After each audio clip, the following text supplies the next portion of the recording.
Hello, it's Jesse Shaw back on my podcast, which I'm also renaming Jesse's Road for Starfolk. It's a pretty interesting name, at least I thought it was yesterday, when coming up with it after my first episode, of course.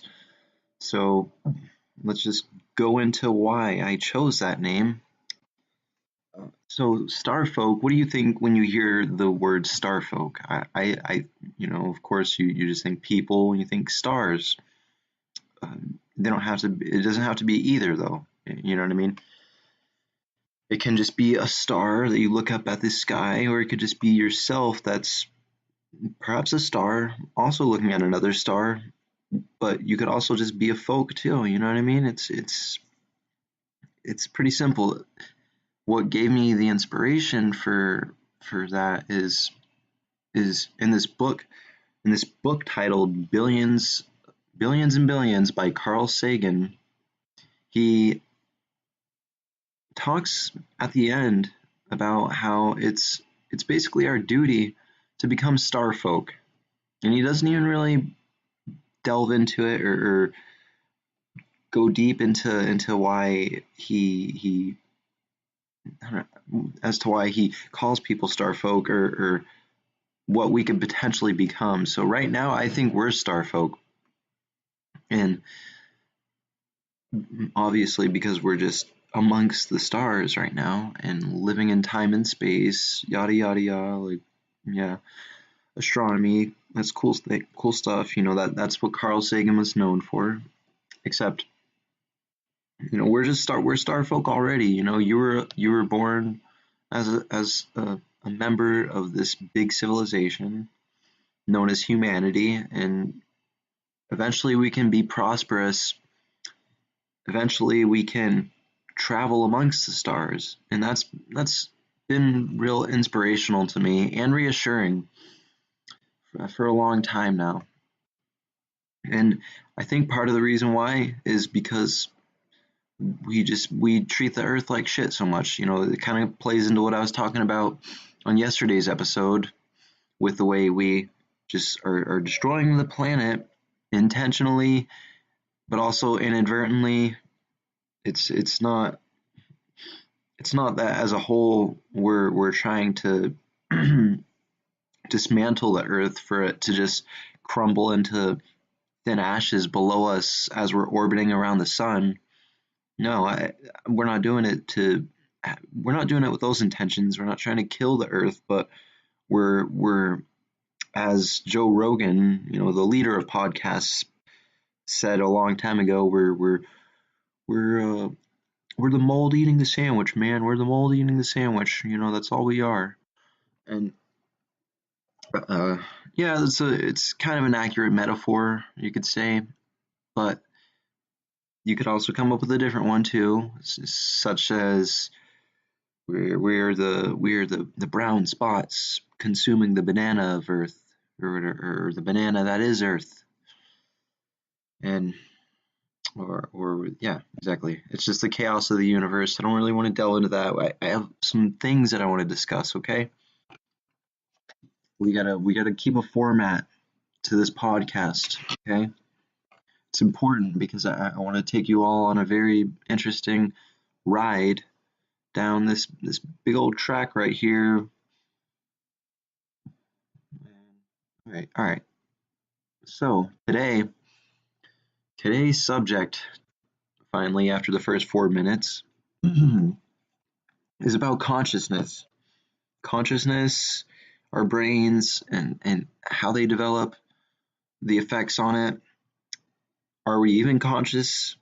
Who are the people that say we aren't conscious? You know what I mean? Things like that. And so I was inspired to talk about that today from listening to another podcast called, what was it again? Not Stuff You Should Know. It's Stuff That Will Blow Your Mind. You can look it up on Spotify. But anyway, I'm not going to be talking about exactly what they were talking about, but a similar aspect though. So they informed me today about bicaramellism. So what the word bicameral is, or bicameral. I've been flip-flopping with the pronunciation, so beg if you'd be patient with me, I guess. So bicameralism is basically it's a big term in psychology that was made by this guy, actually proposed in this huge book by this guy named Julian Jaynes back in 1976 in the book The Origin of Consciousness, in the breakdown of the breakdown of the bicameral mind. And it's basically, to sum it up real quickly, it's basically that you are like the narrator in your brain, and you can talk and articulate and do all the other fun stuff about living in a conscious brain, but also you have a God telling you to do everything pretty much, and a God that's situating every sort of action that you are going to have. So it's two chambers is how they call it, I'm pretty sure. One chamber that is yourself, the other chamber that is governed by a God. And believe it or not, this guy named Julian Jaynes, he conjectured that it was about 3,000 years ago that we came onto our current levels of consciousness, like everyday reality, going to the store and, oh, can I get some donuts? Oh yeah, you want some cupcakes too? No, I don't actually. So yeah, just those type of concerted efforts to obtain things. And so he claims that before that, prior to that 3,000 year mark long ago, everyone was just ruled by gods. And basically we were all just running rampant as schizophrenic people. And I've heard of that too in this other book. I've heard of, not directly in the way that I heard it today, but it was kind of just like, the fuck was it? It was it's a part of it has to do with the Trojan War too. They think all those soldiers were just manipulated by God, some weird God that's just telling these people what to do, and that's fine. That's cool. I don't know, how much validity there is to it. However, I do know that there are recorded cases of possessed people that they're institutionalized because they think people are screaming at them. You know what I mean? I take a different approach to it. However, consciousness, in my opinion, is it's the ability to simulate the future, to run a model through your head, and see if whether or not it's obtainable based off of previous actions you've taken in the past, and then just going for it. You know what I mean? You say, I got to get up tomorrow morning and go to work. I'm making a conscious effort to do that. And there's going to be a series of exercises and plans in store for me to obtain that goal. It's a short goal, but there's also long-term goals as well. And I take that approach mostly from what I've read in this book called The Future of the Mind by Dr. Michio Kaku. He's no psychologist, but he's a theoretical physicist.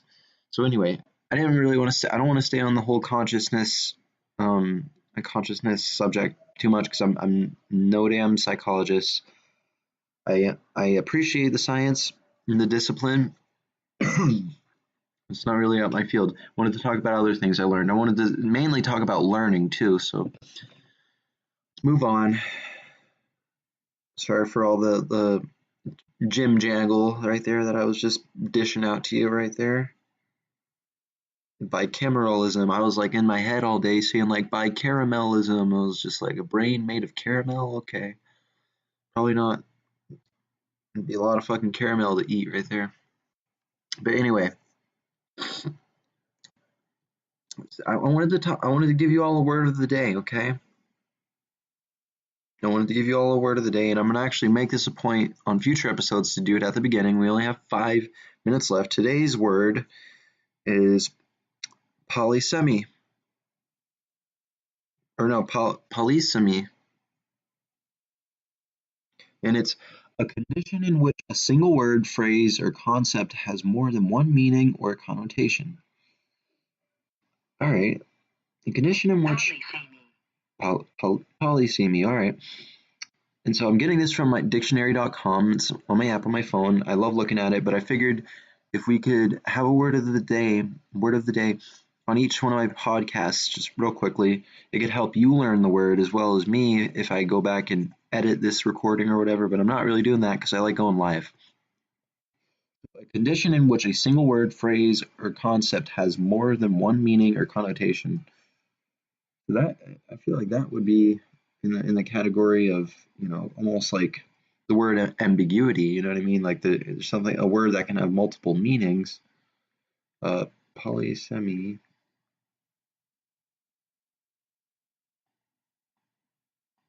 Yeah.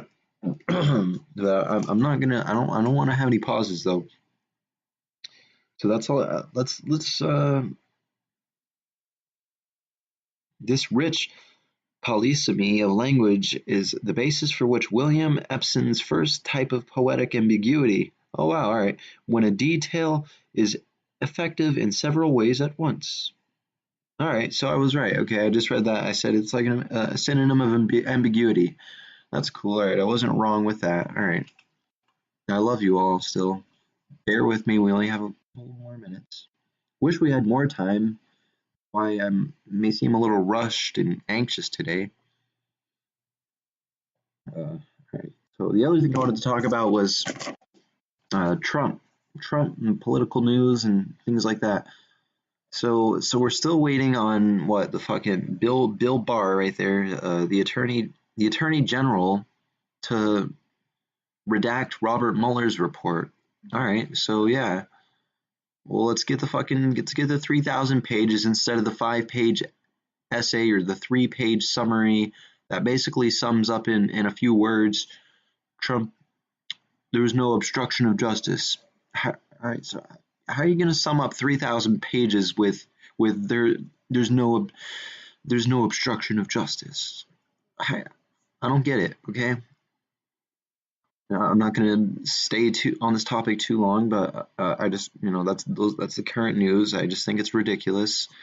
All this stuff is still going on with we need to see his taxes. What is that going to do? Tell me. What is it going to do? I don't know. Personally, I'm like I said, I'm not a politician, but I don't think that's going to fix the problems in the world that need attention to at a quicker rate. You know what I mean? Whoop-de-doo, you're going to see a bunch of numbers and a bunch of maybe some illegal activities, extortion or whatever, illegal payments or no taxes paid. All right, okay, but whatever.